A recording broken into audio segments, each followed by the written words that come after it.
This is how the story begins.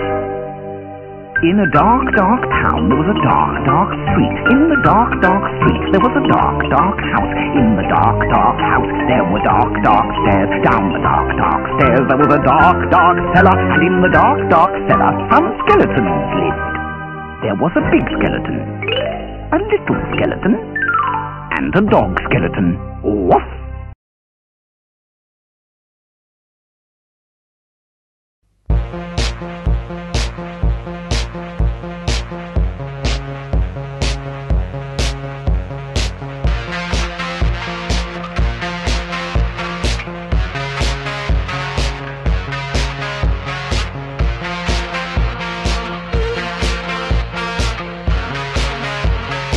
Mexico's economic crisis deepened today with stocks dropping sharply and the peso still under fire. Did you ever have a moment of doubt about capitalism?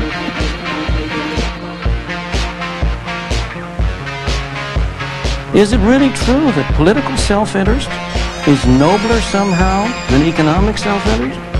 There was such panic on the Mexican stock market that some brokers advised their clients to sell regardless of the law. And we believe that everyone has the right to be unequal. The internet can turn a small, single-issue campaign into a global crusade. The plight of the Zapatista Indians in southern Mexico was forced onto the international agenda because they had access to the World Wide Web. The IMF lends money to countries rich and poor, capitalists and communists, that can't meet their debts or pay for essential imports. It lends only on promises to tighten belts and save money at home.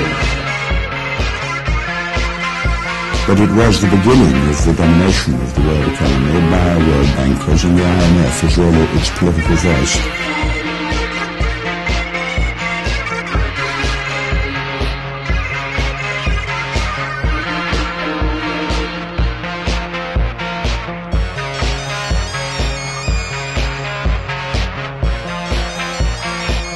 In a few moments, I will sign the North American Free Trade Act into law.